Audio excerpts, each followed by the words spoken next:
Welcome back, everybody, to day six of Foundations of Programming. Today, we're going to go ahead and finish off the adding JavaScript lesson. Yesterday, I think we ended talking about the bad calculator. We started off a little bit the last 30 minutes, and then for the rest of it, it was homework. Today, we do have Tony sharing his calculator. So, Tony, let's go ahead and let's check out the issue. You said that you're having issues with your clear button. Everything else works pretty fine. The CSS looks great. It looks almost exactly identical as the image that was within the file. That's awesome. So let's check the clear button and what exactly is it doing. Yeah, it's just not functioning at all. You can see it clicks, like it's moving, but it Right. and the equals button broke too. That's a new development for me. We cannot Let's see your see. code if you're sharing it. Yeah, Okay. So your equals button, show it to us real quick. The clear, my bad, the clear. I see screen dot value is equal to an empty string, and then you do total equal empty string. Uh, where are your screen at? Your screen, that's my input type. That's the ID on my input type. right. And you're running the clear function. Let me see the event listener of where you're adding the event listener to that screen. So I actually deleted the event listeners because I went through the buttons and they wouldn't work with the buttons, and I went with the get element by ID here. Okay, that's good. I mean, you Um, have the element, but does the screen have an event listener that's going to run when you click it? Maybe that's what I'm missing. Maybe that's the Yeah, because you missing definitely link have then. the clear function, which is good, right? You have this function, but where is this function being given as an event listener to that screen? That's a good question. Or I'm sorry, not the screen, to the equal sign or the C button, the clear button. What is that? To the What's it clear called? button. Yeah, yeah, you want to give that to that.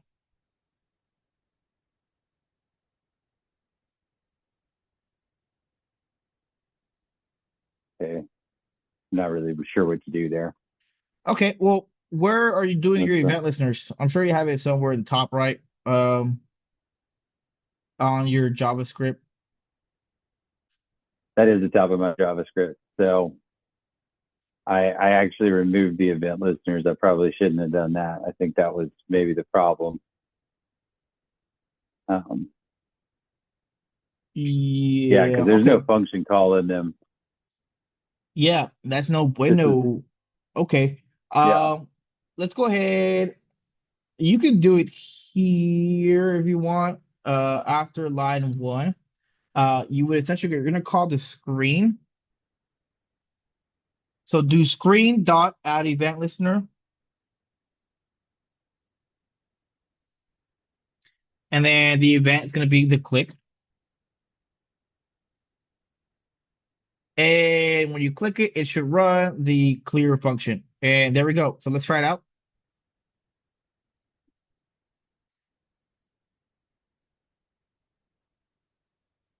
Yeah, equals isn't working yet. Yeah, it's still not working. Okay. So this did not work. You're saying, right? You can click this Oh, and it hold doesn't on. I work. don't know if I saved that. It could be because I didn't save it. I can't Oh, remember if okay. I did that or not. Okay. Yeah, it's still not working. Huh. I want you to open up your console, press F12, inject this script for you. Okay. Let's go back to your VS Code. You have this clear button, which is good. You grab the class of clear. Oh, my apologies. My apologies. I missed something. I overlooked it completely. We're not grabbing screen. We need to grab the clear button. So you need to do document.query selector right there. And then you're going to grab the class called clear. So document dot query selector dot add event listener. So there should be right here. No, put that back. We need the event listener. That's absolutely correct. But we just got to make sure that between the event listener and that, yeah, you do um query selector. Absolutely, there you go. In parentheses, make sure you open up some of the parentheses for the function. Yep. And then in there, in quotation marks, you need to pass in hashtag. No, I'm sorry, not hashtag, the period, because it's a class. Period clear. Okay. Now, we are specifically grabbing the class of clear, which is good. That's going to grab that clear button. And we're adding the event listener called click, and we're to run going the to to run the run clear function. function. Right, right. Let's give it a try. Got it. That makes perfect sense to me now. It just at 6 o'clock in the morning did not. Something's I did happening not do here. it. On line six, we have an issue with value. Let's go back to line six on your JS. Okay, screen the.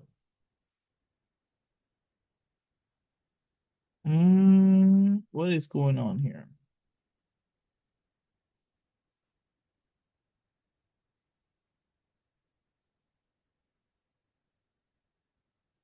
How did that mess it up? Yeah, that clear button killed me last night Oh, because my I had bad. everything functioning except the clear. You have a typo Now here. fixing it up regularly. Listener. Oh, There we go. Try it again.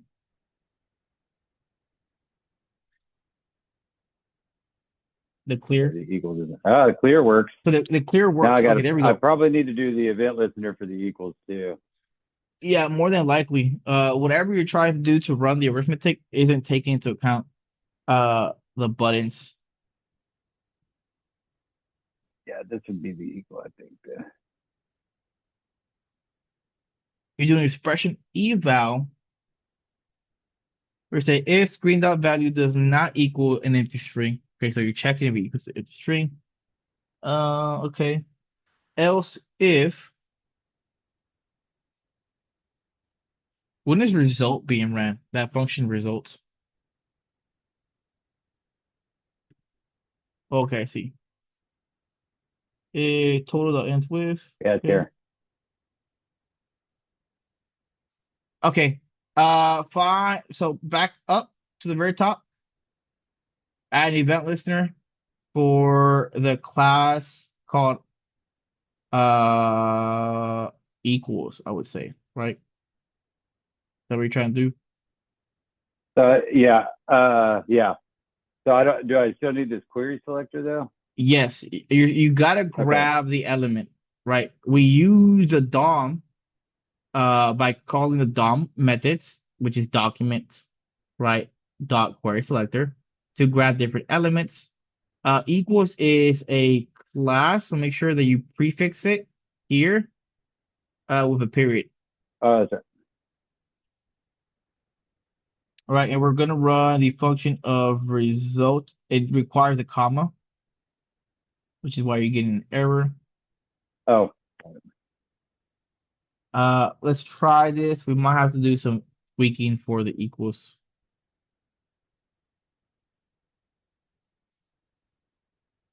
yeah. Still not I running. figured, yeah, that evals function, that result function is a little complex. This bad boy. Yeah, this was literally like the clear button wouldn't work, and so I was like, okay, I don't know what else I could possibly do here. So I felt like I was down here, so I just kind of went down a rabbit hole. All right, Yeah. I'll look at it tonight and see if I can fix that. Okay. But I I will say, Tony, you bamboozled me. It looks good. The functionality is a little thank you. lacking. Yeah. But that's okay. That's okay. We'll get there. Uh, you're working on it, and I'm glad. It looks great. Your CSS game is pretty strong, so that's pretty cool. Um, so Thank you. good job there, Alex. Do you want to share what you were able to come up with, or were you not able to work on it? I wasn't able to work on it. I'm still Okay, studying. sure, sure, absolutely. No biggie. Let's go ahead. Okay, for the sake of moving on, only because I would give you guys time normally to kind of give it another 30 minutes to 45 minutes to do this exercise, but we are short on time. Uh, Mainly because we are only working 3 weeks, right? So we're kind of condensed a little bit. So we have to push forward. Does not mean that you're done with this one. You continue working the bad calculator. If you have any questions, I will still answer the questions to the assignment. But definitely a great assignment to really learn these concepts. Um, Disclaimer, you will not be manipulating your front end using raw JavaScript like you're doing right now. So it begs the question, Roger, why the heck are you teaching me this then? So when you get to the immersive program, you're going to leverage the a framework, which is specifically the React framework. And if you've ever seen React, React is going to conjoin JavaScript, HTML, and CSS into one file. It quite literally calls it JSX, right? It's a combination of JavaScript that can do a lot of stuff, right? It's not going to use the direct commands of document.query selector. It has some built-in functions that you can leverage using React. It's very elegant, but it's also very complex. It has a huge learning curve, and it's very easy to get hi, sorry, my niece is here. It's very easy to get overwhelmed because there's so many ways to do it. It's a very complex system. It's great for huge projects that are scalable. It's not the best if you want to make a small project in a short deadline. This is good for like prototyping stuff. You want to get something on your screen like we're doing now. But the concept stays the same, right? Using React, you're still going to have to be able to manipulate the DOM in some shape, way, or form. All these concepts are transferable. So if you can understand how you can do this with raw JavaScript, once you use React and its built-in functions, it should click better, right? Which is why we still teach you the raw version of doing it. It's a great stepping stone that can lead you to React. Because React it's very, very confusing. Most people struggle with it. We had it as one of the last things that we covered, but because people struggled with it so much, we had to shift it. It's one of the first things we cover now as well. Things like right after object-oriented programming. Um, so to give you enough time to really get good at it. But all right. Without further ado, let's go ahead and kind of continue on with our lessons. Today we are going to start a new lesson. That was the end of this one. We're going to begin on APIs. This one was supposed to be taught Friday, so we've fallen a little bit behind. But it's no biggie. Let me go ahead and share my screen.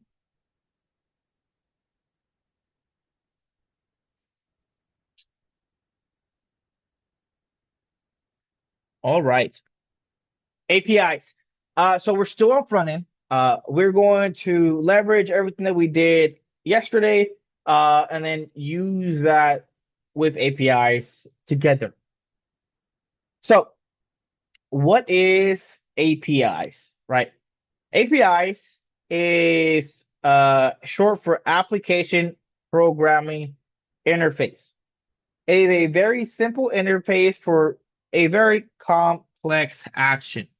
The best way that I can explain it is think of the concept of ordering at a restaurant, right? When you go into Texas Roadhouse, you sit down at a table, right? That is the analogy for you visiting a website, right? You're at that homepage of this API. At this restaurant, you are presented with a menu, right? In this analogy, the API has this interface, really the web page that you can view that's gonna have all the things that it provides for you, right? All the type of data that it has in its database, right? That's what pretty much a menu is doing for you, right? It's telling you what we provide at this establishment. you're able to navigate through this menu and find the information you're looking for or uh, request a dish, right? The same way APIs work as well.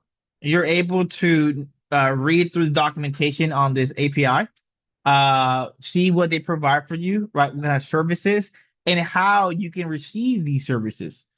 Um, when you're ready to order, you put in this request to a waiter, right? You tell the waiter, "Hey, I want a 8-ounce steak with the loaded baked potatoes and the uh the shrimp, the buttered shrimp, right? Roger that, sir. Sounds good. He's gonna take your order. In the same fashion that we also talk to the APIs, we make a request. We tell the API, "Hey, this is the information that I want," right? And it's gonna take this request with the content that you gave it, right? Uh, right. So both ways, both of these take requests. That server is going to take your order and is going to go to the kitchen. The API is going to take requests and is going to talk to its database, right? Its servers. Uh, Same content. The kitchen is going to take your order and see if it has what you asked for. Okay, yeah, we most definitely do serve steak here at Texas Roadhouse. We have loaded baked potato. This order checks out. You are allowed to be an establishment. You have access to be here. You're public. We're a public API. We're a public restaurant. So I'm gonna go ahead and I'm going to, cook up your meal. The API in this analogy is grabbing the information from the database. Once it's ready, it's going to send it back to you so you can use this data, right? This information, or a cook will bring you the dish that you requested, right? The entire process of interacting with an API is very similar to how you would order in a restaurant. The interface here is pretty much the API page that you can see, and then the way you communicate with it, the endpoints. Um, Really, you're talking to some kind of database, requesting information, and then getting it back so you can utilize it on your own applications. Now, why will we do something like this? Well, I want you to think about what if I was making a web page, right? Like a Pokemon team generator. Has everyone played Pokemon before? Right? Or at least has an idea of what Pokemon is? Alex, you do? Okay, good. You'd be surprised. I get some people that just never like that stuff, which is fine. It's each your own. But yeah, so at Pokemon, you create a team, right? When we play the Pokemon games, you can have like a 6 Pokemon team, right? Let's say you create a website that's going to allow a user to create their individual customized Pokemon team. Well, you could, hypothetically speaking, set up a database and load it up with the data of every Pokemon, right? Pokemon names, Pokemon types, their moves, species, where they're commonly found, their noise. This database might hold, picture files to hold images for these Pokemon. You might have audio files. You might have the description of this Pokemon. You might have what type of uh food it likes to eat, at what level it learns what moves. This is a lot of data, right? Especially for something like Pokemon, where they have over like 1,000 Pokemon these days, like somewhere around like 1,300. That's a lot of Pokemon. Why would you want to recreate this database of all this information? Well, someone already did this for you. There is a well, we it's called a Poke API. It's one of the ones that we're going to use today. It's not we're not using it right off the bat, but there's APIs that already store this information for us. If I wanted to recreate some kind of Pokemon website where I can recreate a team, I wouldn't start from scratch. I might want to check if there's an API that already has all this data for me that I can leverage and possibly use on my application, right? So instead of reinventing the wheel, I'll just leverage an API. So how do APIs work? Well, they're a very simple interface, and typically the way that you interact with an API and the most down dirty way of explaining it is by a URL, right? Or what we call endpoints, right? We use the URL to make a request to the API. When an API is created, you're able to create your own URL paths that you can use to direct your users to the information that you're trying to request, right? So you use the URL in your request. This URL is going to be sent in the request. The server is going to receive it. This request is going to have the information that you asked for. And it's going to grab this information and it's going to be returned to you in what's known in JSON format. JSON, once again, is the abbreviation of JavaScript Object Notation. Really, it's just a fancy way of saying it's an object in JavaScript, right? It's going to be a nested object. It's going to have key value pairs, and these values might be lists or other objects, or just a simple value like a string. Uh, and we're going to use this JSON object and we're going to decipher it, convert it into data that we can read. And we're going to use that data for our front end application. Now, there is two ways that we're going to be talking about of how we can communicate or how we can write a request to this or to talk to an API. This is going to be the first thing we're going to talk about is going to be the old way. Now you're asking yourself, Roger, why would you teach us the old way? Stop teaching me the old way. I want to know what's new and hot. Well, when you're working in a company, chances are you're going to run into old code, right?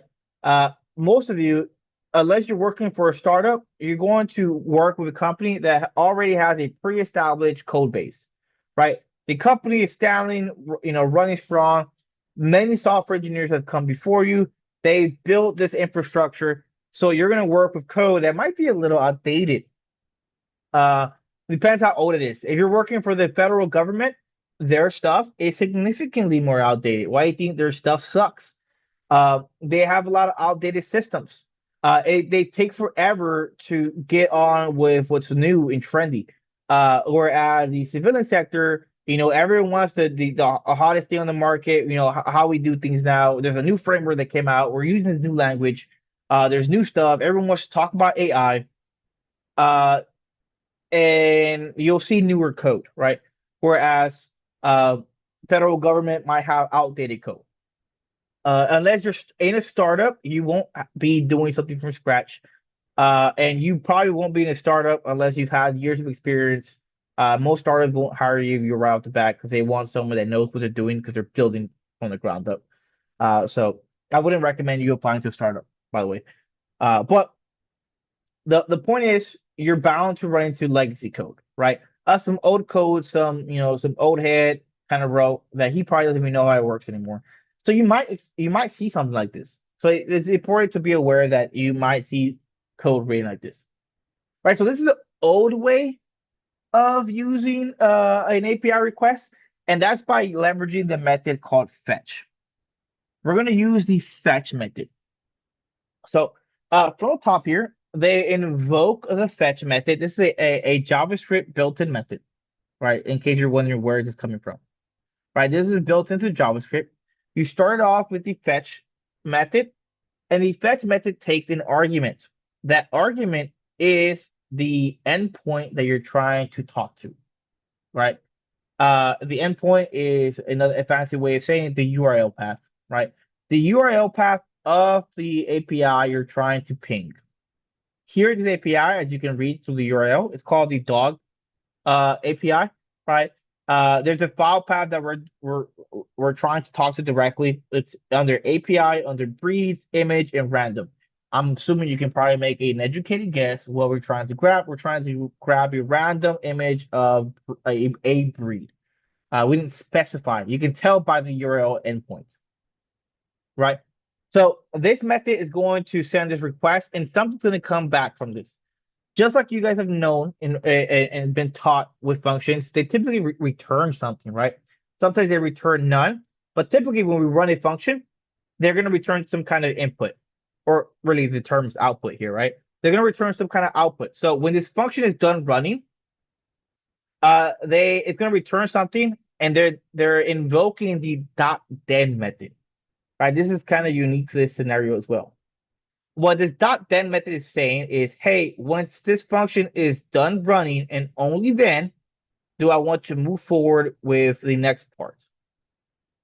The next part is whatever returns back from the fetch method. That's what's going to be res, which is what they're calling this value that's returning back from the function. It really it's just short for response. You can call it whatever you want. You can call this x, you can call this data, you can call it I. They're just calling it res to tell you that this is supposed to be the response that comes back from this function that's being run.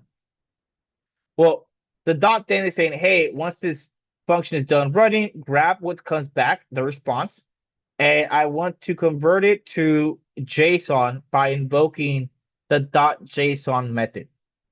So this is a built-in function to JavaScript. So what is it doing? Well, uh, when you make this API request, it's going to return to you what's quite literally known as quote unquote a response. This response is kind of it's not encrypted, but it's in a format that your JSON file can't necessarily read, right? So we need to convert this JSON file into something that, as I was, we need to convert this data, this response, into something that our JavaScript file can read. And we do that by invoking the .json method on the response. Right? So we say response.json. This is going to go through the data from the response and it's going to convert it into JavaScript object notation, really an object. Notice the next line, it says dot then again. So it's quite literally pausing and waiting for the function to finish running before it moves on with a piece of code so we don't get any errors, right? So once the response is converted into JSON, the next thing is we're going to console.log. So notice that they're calling it data now when it comes back. You can call it whatever you want. Pretty much it's just saying the output of the line above, that's what we're going to call data. And what we're going to do is we're going to run the next piece of code, which is going to be console.log data. The next part here is not necessarily needed, but it's encouraged, right? This is good code here. Is using a catch method. This is kind of like saying like if else, right? So if everything works, run the top part. Else, run the bottom part, right? This is typically done for responses because sometimes you might not get what you're expecting to get. This kind of like try a try block. Have you guys ever done that? Use a try block, try or what's the word I'm looking for? Try and continue. I can't remember the term. It's been a long day. I think it's catch. Yeah, yeah. Try and catch block. It's pretty much what you're doing here, right? If any of this fails, it's going to catch the error and it's going to print out the error for us to give us an idea what happened, right? That's all it's doing. It's just a failsafe in the event the above doesn't work.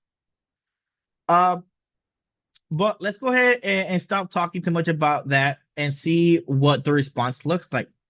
So, when you do that response, you're gonna console log it, and it's gonna look just like this, right? It's a JSON. Now, let's see it in action. I'm gonna go ahead. I'm gonna open up my VS Code. We're gonna be on lesson 6 under dog photo. I want you to open the dogphoto.html with live server or five server to be specific. And you're gonna open up the inspect tools and go to console. Now I'm going to go ahead and refresh it. When I refresh it here, you see here something happened. Nothing's going on my screen, but I'm seeing something is being displayed on my console.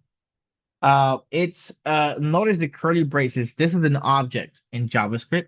If this was Python, I would have called this a dictionary, right? It is an object / dictionary of data. It has key value pairs. The first key is a message. The second key is a URL path. Notice the path ends with a .jpeg. I'm gonna go ahead. I'm gonna copy and paste this URL real quick, just to show you what this is. But then the next key value pair is status and then success. Well, let's see what this URL is. It's an actual image, right? It sent me a URL link to an image within this JSON object. Okay, well, let's look at the code. What's happening that's making this console.log thing run? Well, in my dog photo.html, um, I don't have anything, right? This is my HTML file. Notice the body is empty. There's no element in there, which is why you don't see anything on the page of my browser.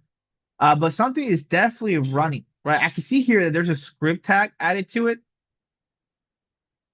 So there's some JavaScript. Let's look at the JavaScript to see what's that doing. And then the JavaScript I see here is the code that we saw on the slides. It's the fetch request being made to an API, right?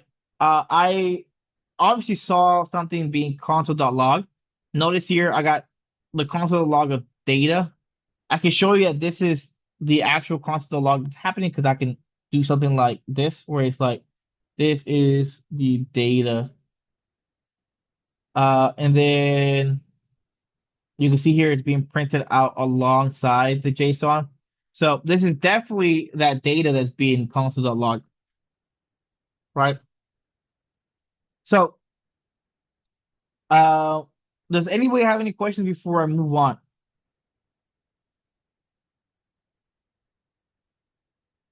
Yeah, when you say that was the old method, how old is that method? Like when did the new method of doing this start?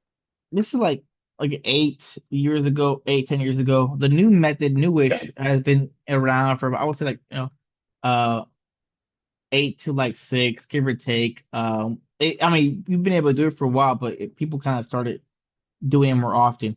Kind of come like the trend, the gotcha. standard. Neither are wrong. They both work. But all right, let's go ahead and open up that dog API. Where the heck did I get that URL path?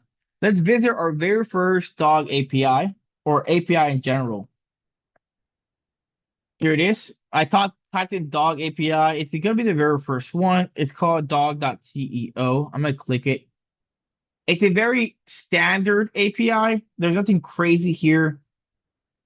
Most APIs will have documentation. The more the better the API is and more complex it is, the more difficult the documentation might be.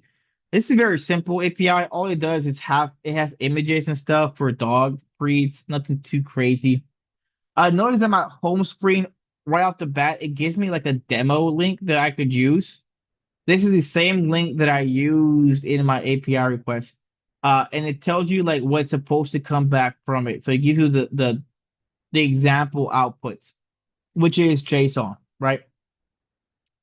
If I click fetch, it's going to quite literally run this API call over and over again. As we can see, it's generating a random photo that's coming back from this URL endpoint.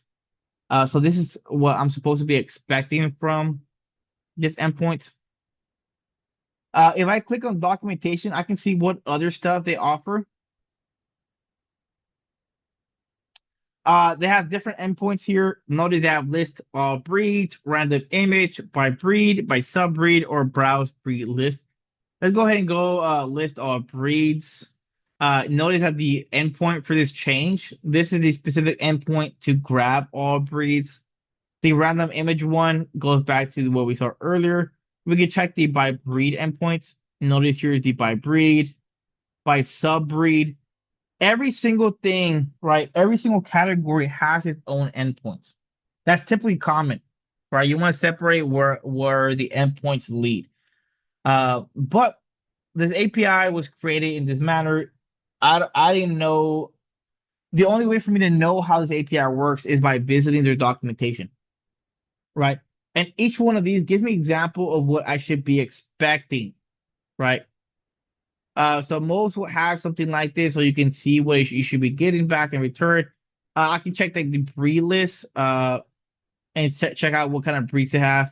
The boxer one, I can get random pictures of boxers. So you typically see stuff like this where you have documentation to try it out, which is pretty cool.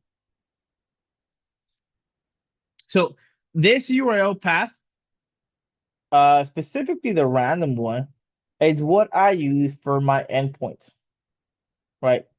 Um, Here once again you see the code. I'm saying fetch. I pass in the endpoint that belongs to the API. That this came from documentation. Once this is finished running, I invoke the .dead method so I can grab the response and convert it to JSON. What I'm going to do is I'm going to console.log this. Let's see.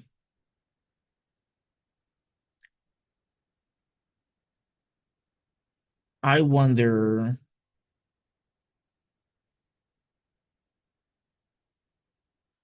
if I can, if I just take this off, I wonder what I'll get. Let's try it out. Okay, there we go. So what I just did is I took off the part here that we're converting our response to JSON. So I never converted, right? I took it off. Notice I'm getting something different now. Notice it's prefixed with the keyword response. It's telling me what type of response it was.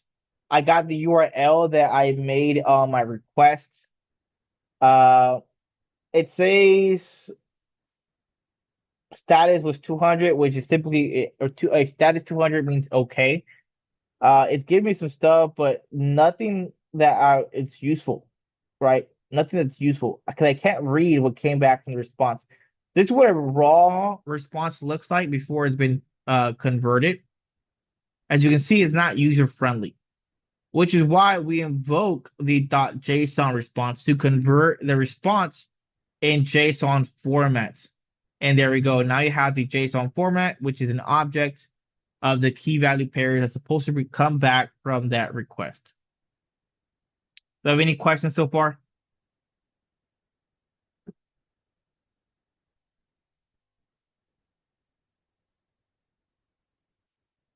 All right.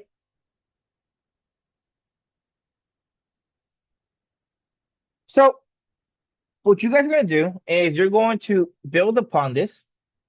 The API right now is still, there's no need to change anything on the request. What I want you to do is with the information provided to you from the request, I want you to display that image for me. This image that is coming in the request, I want you to display this image on your application. So the legwork for talking to the API, it's already taken care of, right? It's already hard coded into your JS file. You already have access to the data. What I need you to do is with that data, I want you to manipulate your web page to show me the URL that is inside that data JSON. Time is 6:12. Uh, let's go ahead and work till 6:25. At 6:25, we'll have someone show the result, and then we'll go on a 10-minute break. I'll see you guys in a bit.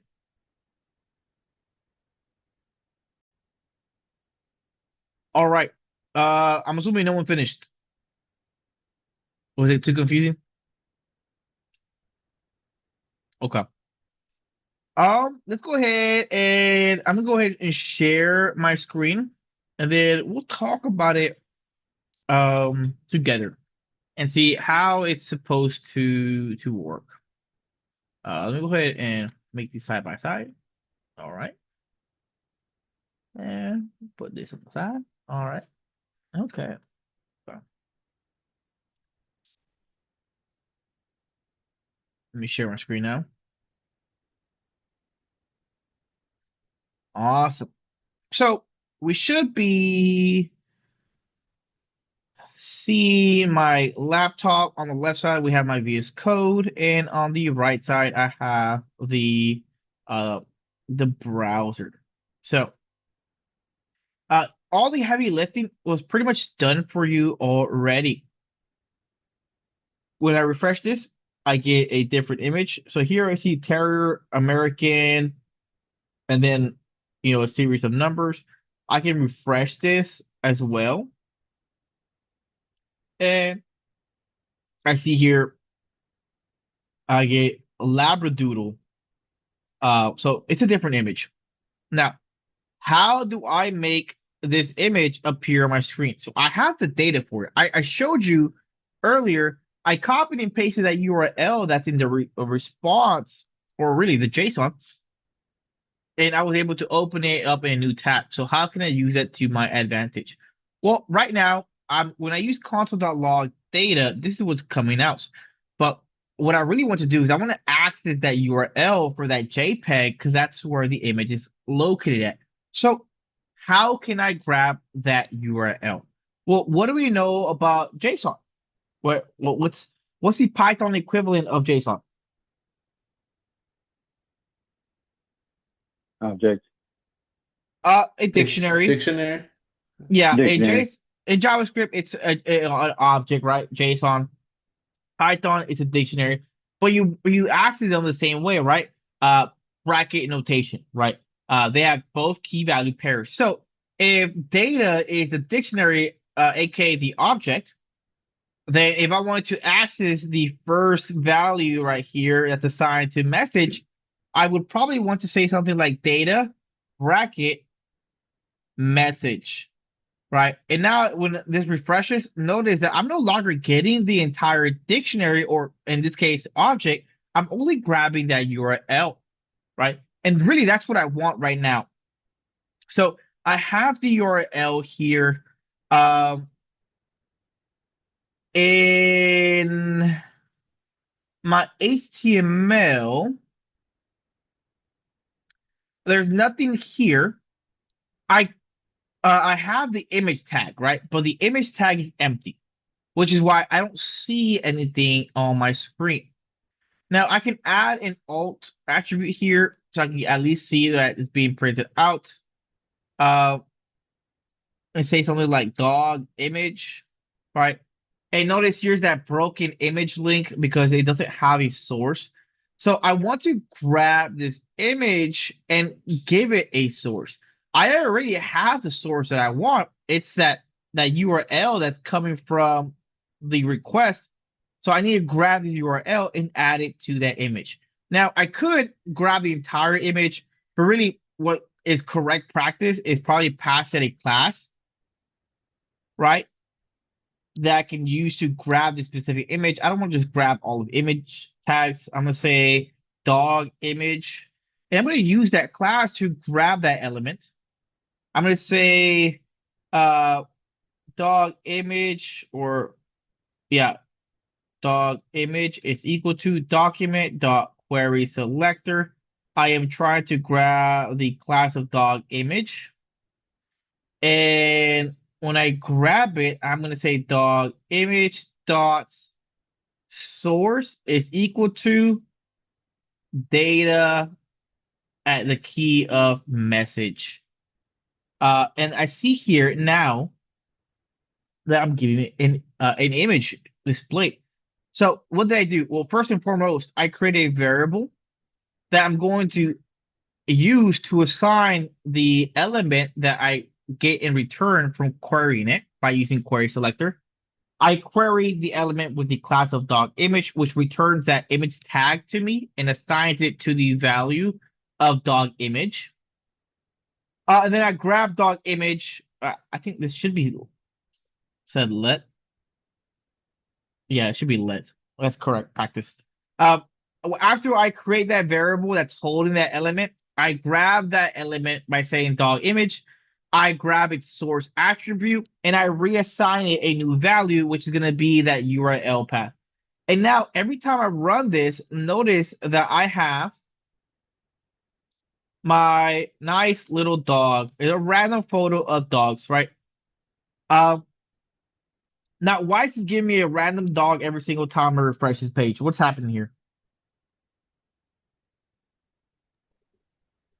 You're fetching the Rerunning the filter. URL No. that says random. Yeah, I'm fetching the URL. The moment I run this, it's going to reload my HTML tag.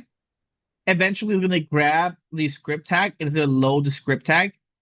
This is immediately going to run my JavaScript, and the very first line in my JavaScript immediately is the fetch function. It's going to run the function. It's running the function actually, which is going to put in a request, and returns a response, and then immediately grabs the image tag and adds it to the source.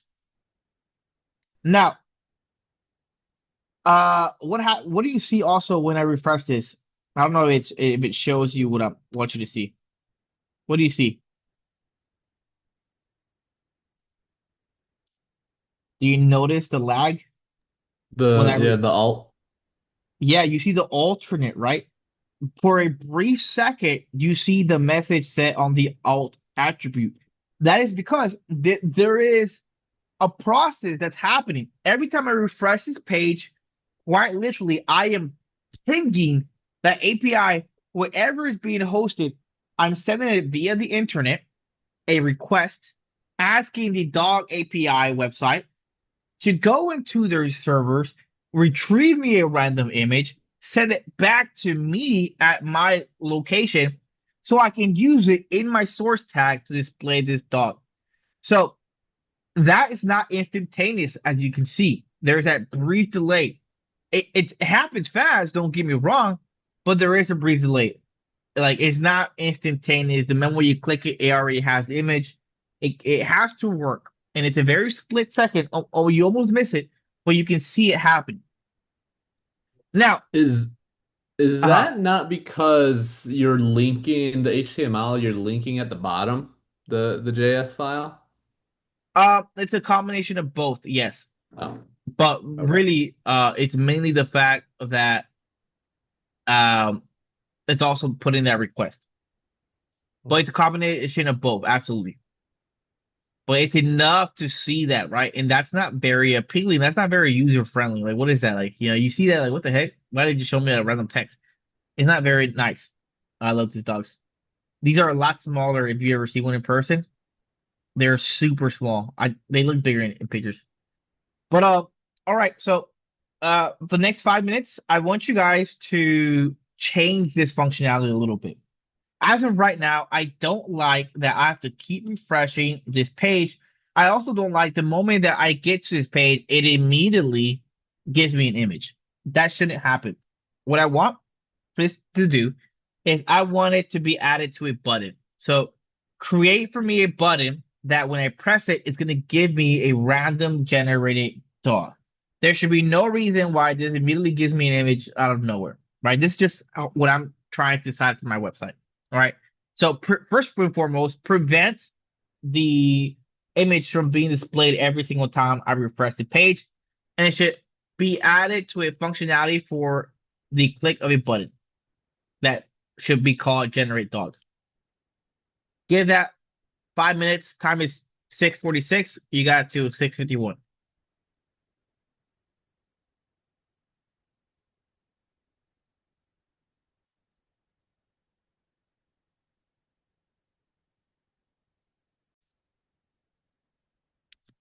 Welcome back, everybody. Can I make an assumption that you guys were able to complete the the task? Negative. Okay. Give me a second, guys.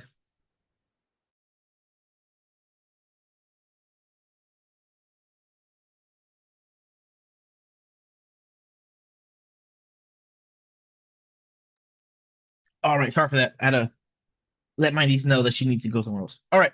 So, uh, we want to add this functionality to a button. We don't want to have it on a refresh page. It would suck to always have to come back to a page and you get a randomly generated button, right? Imagine you switch between your profiles. Every time you come back to your profile picture is constantly changing. That's not good, right? It shouldn't run the moment that the page is loaded. So what I'm gonna do is I'm gonna go ahead. I'm gonna add a button instead, right? I'm gonna put a button, and this button is gonna say generate dog. Pretty straightforward, right? That's kind of what we wanted. I'm gonna give it a class that says button generator, or what am I saying? Dog generator. Dog generator. Cool. I'm gonna use this class to be able to grab this button and give it an event listener. So, uh, I'm gonna create a function called generate dog, and when I run this function, it should do something, right? What it should do is run this API request on command, right? That API request should not be running the moment my script runs. It should only run when I call the function generate dog. So, because earlier it wasn't in a function, it was just out there in the global scope of my code. It was running the function when it read it, right? Here, it should only run it when the function called generate dog is ran. So, when should this function run? Well, at the click of this button called generate dog. So let's go ahead and get that button. I'm gonna say document dot query selector. I want to grab the generate dog, or what was it? Dog generator? What did I call it? Dog generator. I think that's what I called it. And this is going inside your function? Negatron, Batman. The function itself, it has the functionality, but outside of the functionality, I'm Got it. grabbing. And in the global scope of my code, that's where I'm grabbing the button. So which one Okay. comes first doesn't matter. Do you guys know why it doesn't matter which one comes first? Or maybe that helps you. Does it matter? Go ahead, Thomas. Because the way we define the function, it doesn't matter the order of which we declared it. In JavaScript, it does Yeah. not. Right. I want to make myself very clear. For those of you who start with Python, you're very familiar with the fact that you have to be careful how you order your code because your code is going to be ran from top to bottom, which is correct. JavaScript's going to do the same, but it's a little bit different. JavaScript uses something what's known as hooks, right? When it runs a JavaScript file, JavaScript is smart enough where it's going to read through your entire JavaScript file and find all the functions that you're declaring, whether they're in the top of your file, in the middle, or at the bottom. It's going to hook every single function and it's going to pull them to the top, right? So because of that, I'm able to use a function before I even declare it in my JavaScript file, and it'll still work. So both of these works fine. Where we can add an event listener of click that's going to use the function I have here called generate dog, and it'll work. Even though generate dog is being declared below it, uh, the hook method is going to immediately pull generate dog above line one. So line one will work without giving me an error. But now when I click generate dog, I see here, I don't like the alt message being added to it. So let me go ahead and remove this.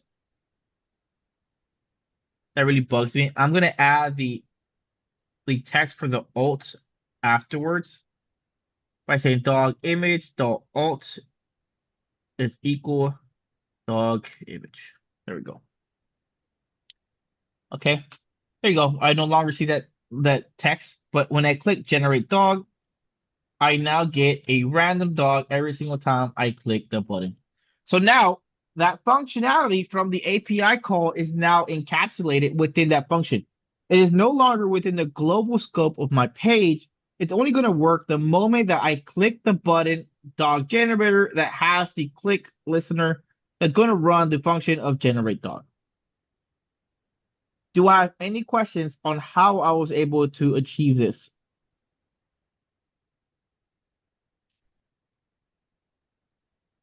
So I was able to get it to work with the button, but I still can't get the dog image. Oh, I guess I got to just take that out of the alt.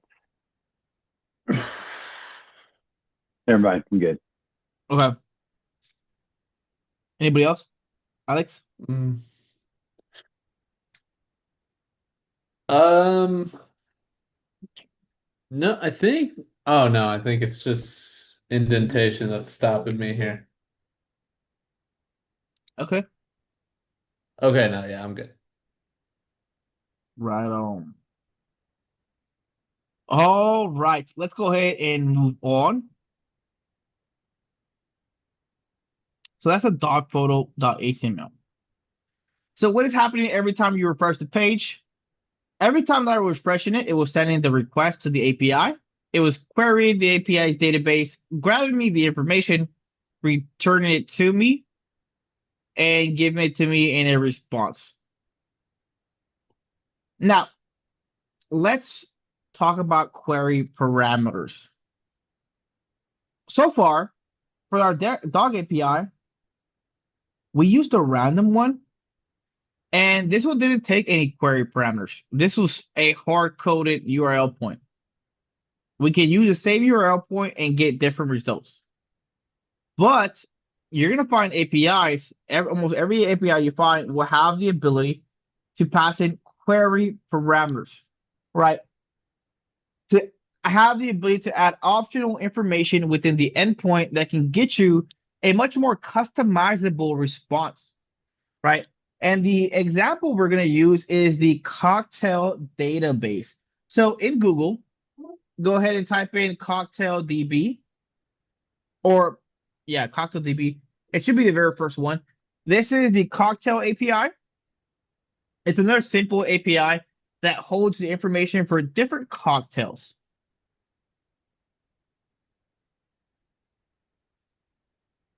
Now we can go to the top right where we see API. Click that. It should take you to all the different endpoints they have. Notice that it's a little bit different than the dog one. It doesn't look as nice. Uh, but they have similar things, right? And one of them is it's going to show you how the API works. Uh, Notice that we're able to search a cocktail by name. We can list all cocktails by first letter, search ingredient by name, so on and so forth, right? So different ways that we can do this. Um, and some of them by ID and name, these are some that would be customizable, right? We saw a little code snippet here, but here they're using an endpoint from the cocktail DB. They're searching here specifically for a cocktail with the name of margarita. It's going to take that fetch request, it's going to get the response, convert it to JSON, and then it console log to JSON, and it shows you here already the data of what it looks like.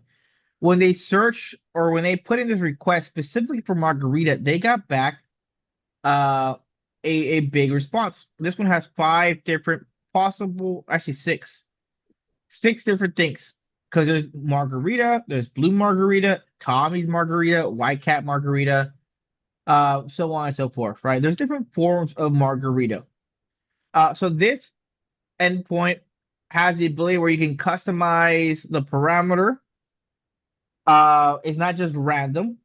And notice that it gave you more than just one response, where the random API recall that we used for the dog only gave you like a very small JSON, which was only one URL, right? Notice that this one, when they use the martini one, they got something a little bit different. Now they got the different martinis, dry martini, kiwi martini, vodka martini, etc., etc. Well, let's let's give that a try, right? We're gonna do the cocktails.html. So let's go ahead and open that up. That is on its own folder. Cocktails.html. Open with 5 server. All right. Now, uh, a big part of it's kind of already done for you, but I want you to open up the inspect tools, go to console, and see what happens when we refresh our page. Notice here when I refresh the page, I'm getting a response back in my console. It's an object, right? A JSON. I have drinks and I have 0 through 5, which is the margaritas. We saw this in our code snippet. If I put martini in the search bar, I don't get anything in return. Nothing works. I don't see any content within my HTML besides just like what it looks to be like title sections or section titles, right? But I'm definitely getting data back. Let's look at the HTML and CSS. When I check cocktails.html, uh, the HTML, I see the header, I see the input tag. Notice the input tag has nothing in there. Value is 0, which is good. There's no placeholder text. There's a button. There's no class to the button. I have the H2 tag for the name. That's about it. After that, I do have an image tag, but there's no image being displayed. It has a source and an alt attribute, both empty. I then have an instruction section. The JavaScript does have some code. The JavaScript already has pre-built the API request for you. Notice that it is hard-coded to search or really to put in a request specifically for margarita. Your task is to refactor this code to be able to pass in within the search bar a name of a drink. You should be able to click get cocktail, which is going to be able to grab the input within this input tag, use the name that you passed in here to put in a fetch request to the API to that specific endpoint for that drink. And then within your JavaScript, you should be able to grab the data. With that data, you should be able to add the name, instructions, and fill out the image tag. We're just adding an additional step here, right? We just did this. Don't get flustered or confused or overwhelmed. We just did this with the dog. The only difference is now we're going to customize that URL. It's not as difficult as you think. You've already learned the skill for this. We're going to customize that URL. How can we customize a string? Right? You already learned how to use a button to do this. And you already learned from the calculator assignment how to manipulate something like the screen. We were able to change the text that was being displayed. So use those skills to show me the name, instructions, etc., etc. Do I have any questions on this assignment?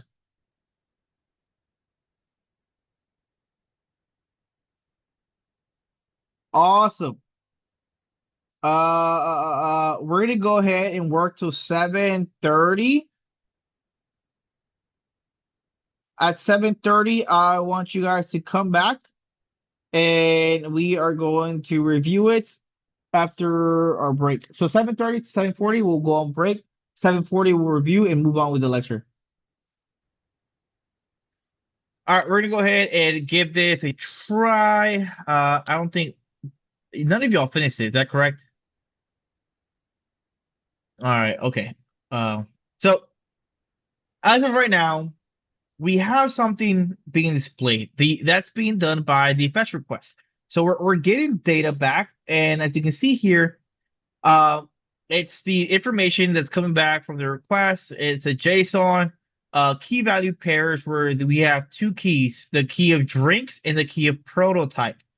The key of drinks has a list as a value, and the list is a list of other objects. Now, the prototype one, we don't need anything. It's just like metadata. We don't care for that. What we want is the drinks key value pair. We should be able to nest our way into this object here and grab a corresponding drink. Now, this is the search result of margarita. As you can see here, we have multiple margaritas. I'm just gonna go ahead and stick to the very first option they give us, just so I can get something on the screen. So let's talk about that. As of right now, every time I refresh this page, it's going to put in the request for the very same drink, which is margarita. And that's because we have margarita hard coded within this string. Now that's not very dynamic. Ideally, we should be able to add some kind of text within this input box here, click the button of get cocktail, use the information from this box here to make a very unique API request. So let's give that a try.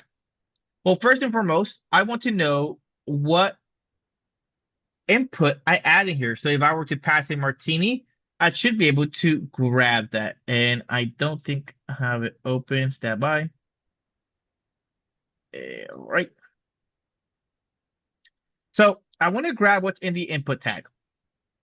So I could grab this tag directly, or I can do what it's the right thing to do, which is give it a class. And I'll call this cocktail input. Whatever helps you remember is fine. And now I'm going to use this class so I can grab this input tag and then select the value assigned to it. So I'm also in the wrong JavaScript.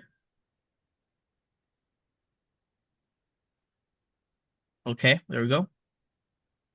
So I should be able to do something like input, say let input box is equal to be document dot query selector, and I'm going to select that input or cocktail input. I think is what I called it, cocktail input. Right, that is the input box I was talking about, and I want to grab its value. So I'm saying dot value. So that value is going to be saved to this argument here or this variable. My apologies. And then after I grab it, I'm going to go ahead. I'm going to console.log martini, or I'm sorry, not martini, console log the variable itself, like input box, right? There's nothing in here. This is it's only gonna run when it runs the script, so that's not very ideal.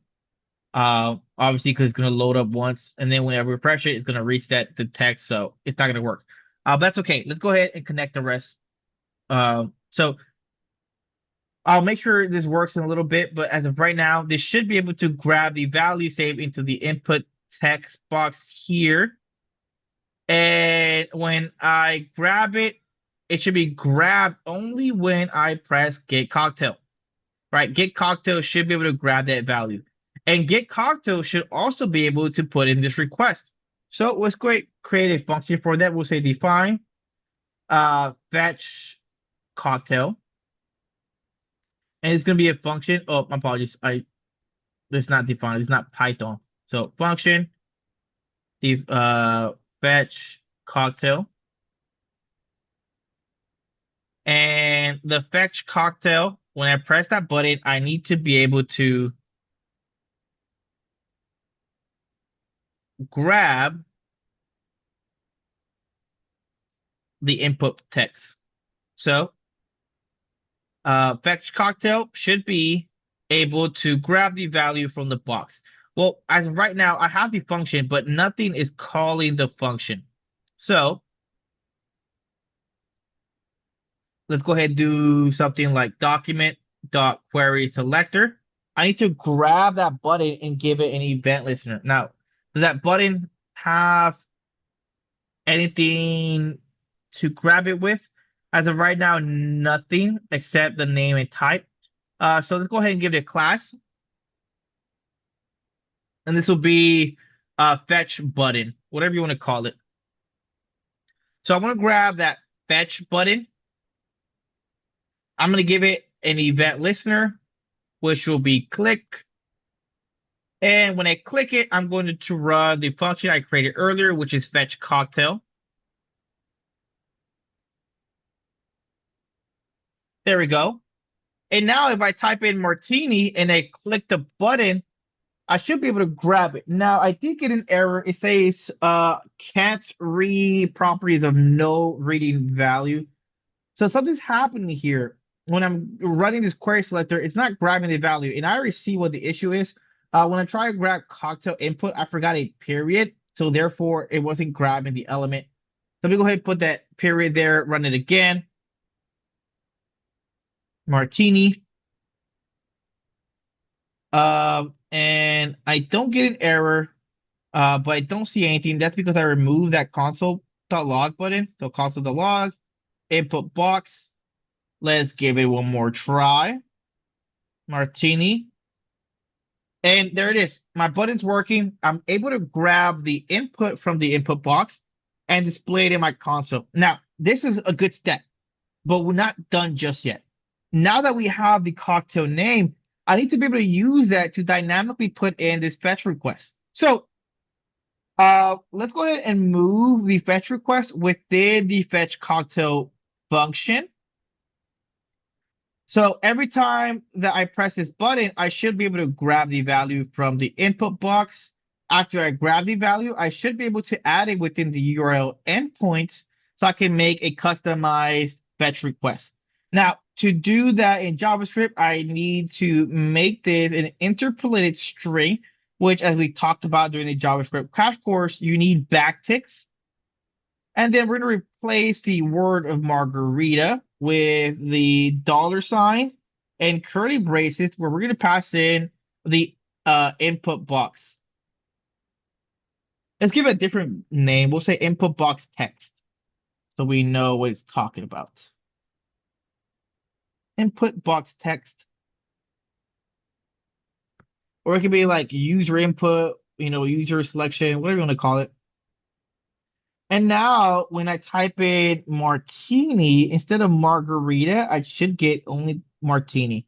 I see now this time, watch how it erases it as 14 items.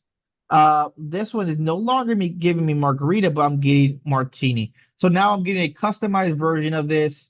So it's good. It's good stuff. Cool. Now, I'm able to customize this, but I still don't have anything that's good looking on my screen. So the next step is that when I grab this, I should be able to customize the name, the image, and the instructions. So let's look at my HTML.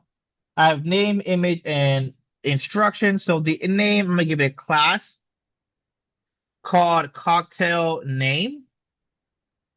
Image is gonna have a class called cocktail image.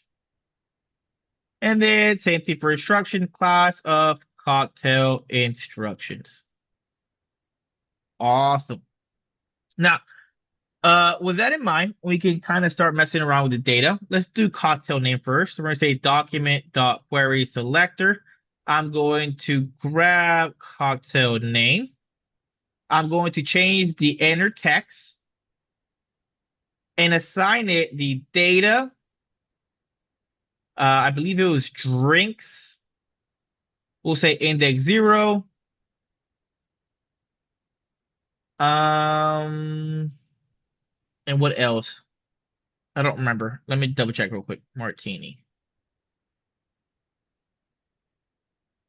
It was drinks, index 0, and to get the name, it's string drink. Okay. String drink. All right. Martini. And all right, cool. It's updating the name. Now, this is not really too ideal, right? What's wrong with this? Well, it's changing it to the name, but ideally there should be something like name plus the string. Let's see if it looks a little bit better now. There you go. Now it's a little bit more formatted. Now I have the name followed by the actual name of my drink. So it looks nice. All right. I'm not deleting the old text to it. All right. Next thing is going to be the image. So we're going to say document.query selector. I'm going to grab the image, which was dot cocktail image. I'm going to change the source and set it to data drinks at index 0. Stand by. Index 0. And I believe it was string thumb, right? It was something like that. String drink thumb. I think. Let's check it out. Martini. I got an error, and that's okay. Let's double check it. It's supposed to go drinks, as in plural, followed by index 0, which is what we did, followed by string drink thumb, but I did not put it in quotation marks. Rookie mistake. Let's go ahead and try it again. Martini. There we go. We got the martini in there. Awesome. We got the image. We have the name to my drink, which is good. And the last part here is going to be instructions, right? Uh, so let's look at this JSON one more time to see what the instructions look like. Check the first one.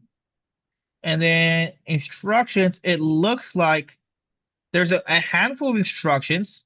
The default here of just string instructions is in English, right? There is string instructions, the E, which I think is, I don't know, Dutch. I have no idea. Then it's like Espanol, French, and Italian. Something like that. Espanol, French, and Italian. So the next thing we're going to change is going to be the H3 here. Actually, maybe changing the H3 isn't a good idea. Really, we should add a paragraph tag if we want to do this right. Um, there's a couple ways we could do this. Let's grab the body and see if we can just append it to it. Um, I'm gonna show you the lazy way of how we can do this, and then we can talk about how I could do this differently. Uh, so really, the lazy way would be just to grab cocktail instructions and then update it to the instructions. But this is a header, right? Typically, you're not going to add the instructions, like a whole paragraph as a header. So maybe not the best route. The route I could think of is appending a child to it, right? Adding an element and appending the child. It sounds like the correct way of doing this. Um, so we could do that, or I could just do the lazy way, which is just updating the H3, which I think I'm gonna do that to H. Let's go ahead and say something like document dot query selector. I am going to grab the cocktail image, or sorry, instructions, and I'm going to say inner text is equal to instructions followed by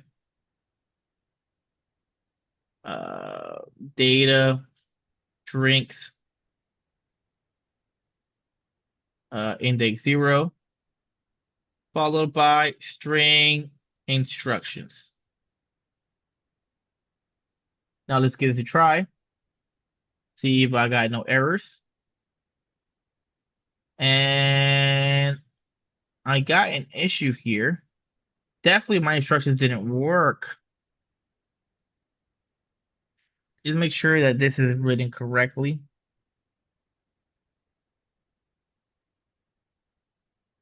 Cocktail instructions dot inner text. I changed string 0 string instructions. Let's double check one more time.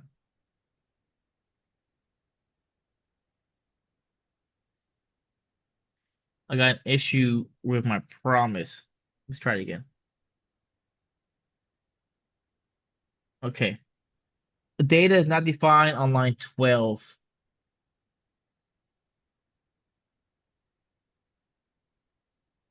Something's going on here. It did not recognize data,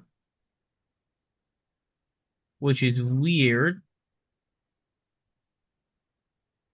I think it's because I see.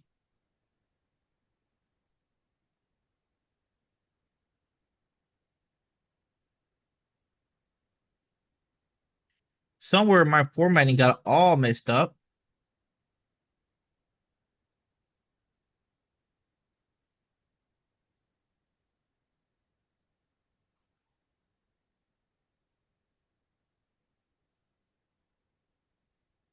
There we go. Sorry. My formatting got messed up, but here it is. You see straight pour all ingredients to mixing glass with ice cubes, stir well, strain into martini cocktail glass, squeeze oil from lemon peel onto the drink or garnish with olive. Now, the correct way to do this is probably create a peak tag instead of doing this, but I think everyone gets the idea here. Do I have any questions so far about this assignment? If you click your get cocktail, like if you replace martini and then do get cocktail again, will it update your page? Because mine won't. I have to refresh my page. What do you want me to do? Like, Uh, I don't know, White Russian. oh, well, because it's the fact that it's spaced. Oh, it might work. Yeah, because see, you hit get cocktail. See, mine won't do that unless I hit refresh. But Their get cocktail button isn't working then.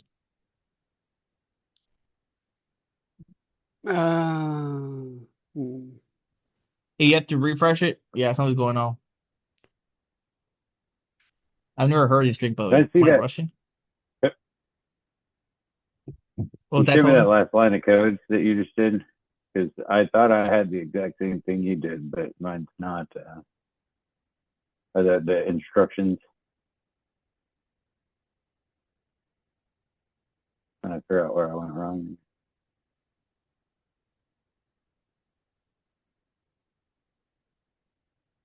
Does everyone understand how I achieved this?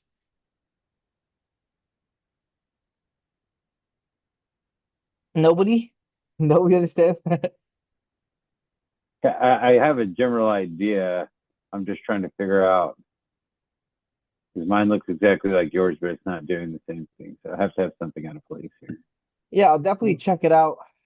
Um, My question is, can I see your code again, Roger? sure, sure. I'm gonna go ahead and share it again. Is it hard coded? What is? The code that you wrote, those document dot query selectors for the cocktail name, the cocktail instructions, and the cocktail image. When you're going into the object of data, are you hard coding the rest of it? Like instructions in name? Ru- like data and then bracket notation, drinks, and I then am zero. I am accessing the different levels within the JSON, right? It's a dictionary, so I have to nest my way into there and grab specifically the information that I want. Okay, There is no other way. got it. Does that answer your question? Yes, yes. Okay.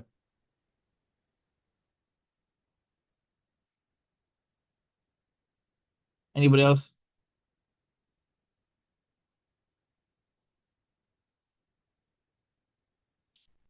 Awesome. All right, let's go ahead and move forward. Hopefully that helped out a lot. Uh,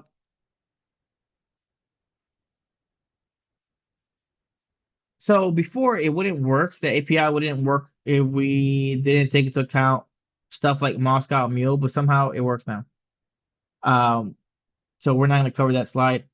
Postman. So this is a helpful tool that you are going to use to ping APIs. I don't know if I have it on this laptop. I do have it on this laptop. So Postman is a software, it's free software that you can use to ping APIs to test out if stuff is working. Um, a good way of showing you how that works is I can copy the margarita URL endpoint and I can pass it in within Postman and it's going to ping the margarita API. And here I can see the data that comes back from the margarita API. So, why am I showing you this? Well, when you guys get into the immersive program, part of the program is going to be you creating your own API. This is going to be your backend. So you will have to learn how to work with databases. You're going to use Django to create URL endpoints, like the ones that we've been using, that are going to point to different specific locations in your database that's going to grab information for your users, right? You will be able to create your own API, your own database, just like the ones that we have been using today, right? You're going to use these APIs that you built for your application. So when a user decides to log in the front end, what would happen is the user would put in their email and password. They're going to click the button of login. Your front end should be able to receive the input from the email and password. It's going to grab that information, put it into an API request like you just did right now, dynamically, to a URL endpoint that's going to point to your API. Your API is going to grab this information. You're going to have to code all this, by the way. You're going to code what happens to what your API is going to do when it receives this information, which you're going to have to authenticate them into your backend. Once you authenticate them, you're going to grab the information. You're going to send it back to your front end, and then you're going to have to code out your front end to display their items, right? Their profile picture, their bio, whatever belongs to them in that account. That's how this works. That is the connection between your front end and your back end and how those are connected. The way that your front end is going to communicate with your back end is by putting in some kind of request to your back end in this manner. Does anybody have any questions? Oh, I mean, you probably ask yourself, well, Roger, why are you showing me Postman? Well, like you just saw, I had to open up an HTML and JavaScript file. I had to make a template. I had to make the buttons. I had to make an input tag. I had to add some code so I can grab the input. I could skip all that, open up Postman and pass the URL directly and see if my URL endpoint is giving me the information it should be giving. This is a tool that you will use to test your API to make sure it is working in development. That way you don't have to keep, coding out a template to talk to your backend. This is why Postman is useful. Does that make sense? Right on. All right. Okay. Next is going to be the newish API syntax. This is a newish API syntax, right? How you will see it more often these days. Nowadays, instead of just having the raw function of fetch, just being used the way that it does, you're going to create your own custom function. You're going to prefix it with the key term of async. Right. This lets your file know that it has to wait for this function to finish running before it moves on. Right. Inside of this function, notice how they're running. Before we had the fetch request, we just call the fetch function and directly passed in the URL. Notice here, they're grabbing the value out of an input box, right? They're doing query selector input dot value. That value is being saved to a variable called choice. They then use a variable where they can create their URL endpoint, like you see here, pokeapi.co, and they're conjoining it with the choice variable, which holds that value. It's just string concatenation instead of string interpolation. Same concept that we just did earlier.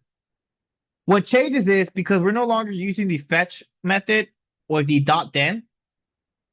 What you do is you do this right here, where you say await fetch instead of the fetch.then, right? So what's going to happen, you're creating a variable called data. It's almost like backwards. You're doing it a little bit backwards here. You're saying data is going to equal to the result of what's going to come back from fetch URL. It says await the function of fetch, which is going to fetch something at this URL endpoint. Await this for it to happen. Once it happens, you're going to save this into the variable called data. We're going to do the same thing whenever we convert it. We're going to say data.json, right? It's going to have the await before it. So it's quite literally awaiting for this to finish being converted. And when it's done being converted, we're going to save it to the variable called Pokemon info. So it's a little backwards, right? The way that's structured. All right. Our first practice is going to be the Pokemon.html, and we're going to stop here on this assignment. We're going to talk about it real quick, and then this will be the last thing we'll cover. Pokemon.html. Let's go ahead and open that bad boy up. Actually, don't even open it up yet. Let's go to the Pokemon API first. You're going to get very bored. Oh, my niece is being crazy.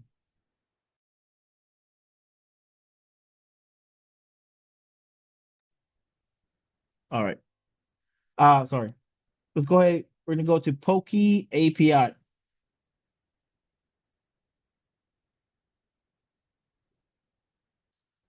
Poke API, you're going to see this a lot.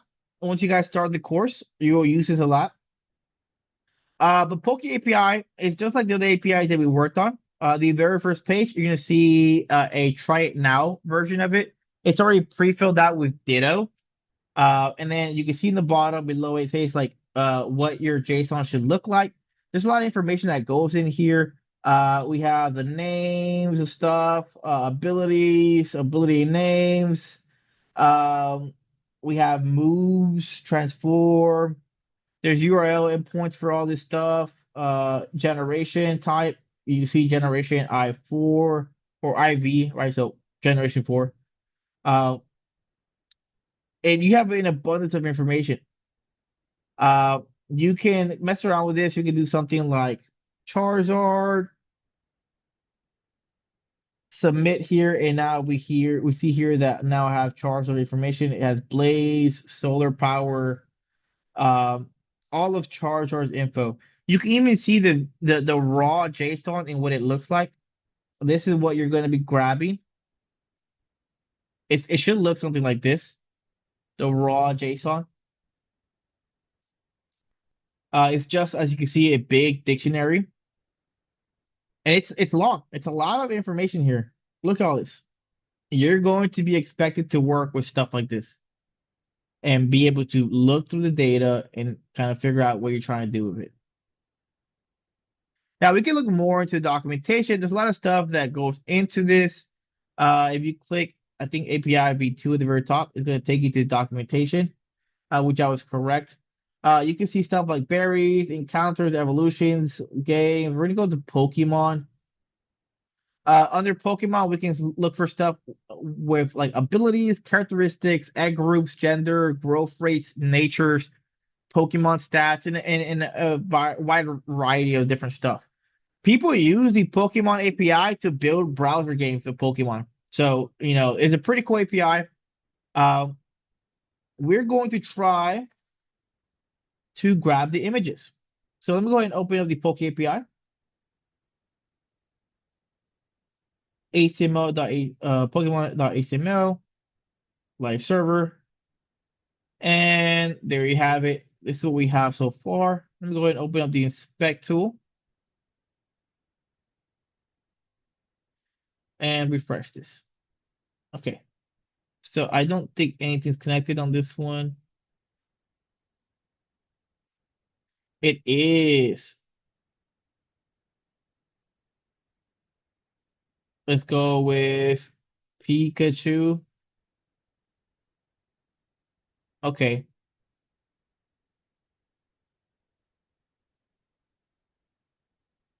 So there is some stuff in here. Pikachu. So it's working to a certain extent. Did I reset this or did I already have it like this? No, I already had it like this. You're gonna write the code for this app so that on the button click, the H2 name element changes to the Pokemon search. The default image is replaced with a picture of the same Pokemon, and the type of Pokemon is listed in the H3 type element. If you have time, add a checkbox next to the Get Pokemon button that says Shiny. If the shiny box is checked, it should return the shiny picture of that Pokemon. All right, so the fetch request is already created for you. Let me get rid of this.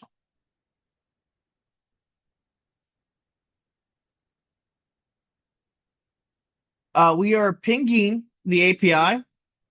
It's already set to grab the value. It's set in here, and we're grabbing data. So using that data, you're going to want to update name, update the image, and update type. Now, something to take into consideration, some Pokemon are going to have more than one type. So make sure that you are able to take into account multiple different types of that Pokemon. Additionally, for those of you who have played Pokemon, you might have known that there is a shiny version of the Pokemon. So let's look at my HTML here. I'm sorry, my console. There's a key called Sprite. That's where you're gonna find the image for your Pokemon. The default one you want is front default, right? So you can see the front version of it. But you should be able to add a button here, like a checkbox, that when you click it, if you search for it, it's going to display the shiny version. So you can see here front shiny. The shiny version of that Pokemon. If it's unclicked or unchecked, then it should only show the default version. So make it unique. Do what you guys want to do with it. Some people like to mess around, build their own like Pokemon team generator, where instead of just making one Pokemon, they put like generate a random team, and like they'll get you like a random team of the same, type or one of each type, whatever makes your heart happy. So mess around with this, give it a try, and hopefully you enjoy it. The Pokemon Slime is one of the best ones for this, to be honest. But yeah, do I have any questions on what's expected?